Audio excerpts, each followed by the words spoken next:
So this is the Souk area. I'm in the car, I'm going to drive slowly. This is the Souk area. This particular area is called Seeb. Seeb, it's in Muscat, but not the center of Muscat, in its own city, the city of Seeb. And today is Friday. Right now it's 2 p.m. So basically, there's no life at all. It is like Sunday in the past in Christian countries, where you saw no life in the city. Okay, many of you cannot even think about it, that Sunday you could go outside and not see anything, right? So Friday here is that holy, that there's nothing open. In the morning, there might be a few shops open, but normally by 11, they're closed. And nothing will be open again until about 4 p.m. Restaurants may be open, maybe, not all of them, because most people actually take to their homes. Some people may order food to be brought to their homes, but that's about it. So this is the Seeb area. The people you might see outside are mostly foreigners who maybe now are taking their stuff out, like the taxi that was in front of me. They take the taxi and they might go to another part of town where a lot of foreigners go shopping. In that area, something might be open, but most of the souks, the markets, are actually closed. So in this area, this is exit of Seeb, okay? On my right and left, majority of the shops are for furniture. They make sofas, etc. There are also sign shops, so you can come and make your signage. All the signboards are made in this area. There are a few restaurants, but people don't come here for restaurants. They come for the furniture or for the artwork that's done for the signboards. So that's a lot of it here. Of course, a couple of hardware stores and car accessories. There's a lot of car accessory stores here. So it's a good place to come and get your car fitted nicely, right? This is this side of the street. The other side of the street, which is an entry into Seeb, that one, maybe I will make a turn and go there now. That side is jewelry stores. So here, as you're about to exit, you also get some clothing stores in this last area. There's a Shell petrol station there. So now you're going to get some clothing stores. These are all clothing here on my left and my right. So I've gone to the left lane because the left lane makes a U-turn to take you back into Seeb. So this is, if you might be able to see the sign on my right there in blue, it says Souk Street, which is Souk Street or Market Street, and it is Seeb. So now I'm going back. This is the entry into Seeb. It's called Wadi Bahia Street into Seeb. So I'll take the slow lane so I can drive slowly. You see on my right the bright orange board. This said that this is paid parking. So the paid parking is normally during regular day work hours. On weekends, it's free to park here because in the same areas, people live at the top. So at night, which is not work hours, you're allowed to park here if you live in these buildings up. So on my left and right now, it's only going to be jewelry stores, mainly jewelry stores. So right now, there's nobody.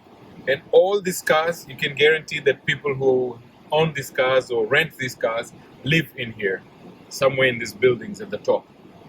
Okay, so it's all jewelry stores. So you want some nice, pure gold, pure silver, this is where you can find it. Of course, here and there you'll find one or two different types of stores, like telephone, optical stores, and stuff like that. But it's mainly jewelry, a couple of banks here, and you might find also clothing for men and women. These are typically separated. Okay, and there you go. It's pretty empty, like I said. If you find somebody, they are not local people. Most local people are in their family houses now. They've had lunch with the family and they're sitting and talking. Most likely, older men have taken to a room for a sleep This sleep is very special over here. It's very traditional, goes back to century. It's called Hailula. But I also know that Hispanics have this in their culture where they call it siesta. It's a very short sleep that you have in the afternoon, right? So after a heavy lunch, that's what people would do. Okay, so this is the Souk street in Seeb. I will not complete it. Further down, it's also going just to be furnitures on the left and right. There are a couple of malls here, smaller malls. Okay, but maybe what I'll do is I'll exit on this side and take the beach street and do the video on the beach street. So I'll take the exit over here.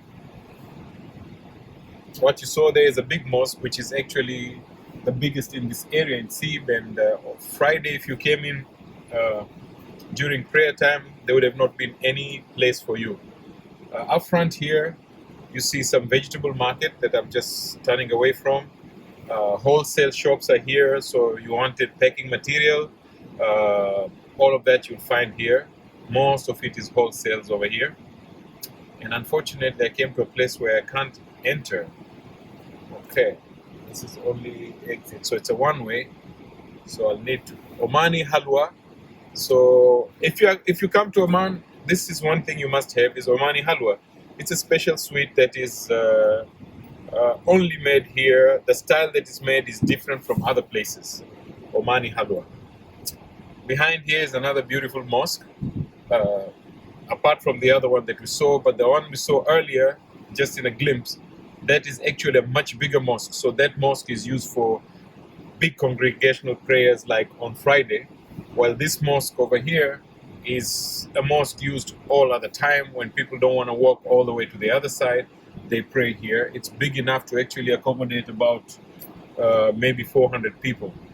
The other one could easily accommodate about 1,000. So normally on Friday, people congregate in a bigger mosque where more people can pray, because it is believed that the more people pray together, the better it is. What people say is that it could be that the purity of one person, the purity of that one person who asks for a prayer, might get his prayer answered, which will answer prayer for everybody else who is there. Because normally prayers are said collectively, meaning that people ask for their own things that they need, but in general, they also pray for everybody. So if that person's prayer for everybody is accepted, then everybody benefits. Okay, so that is the wisdom behind having more people.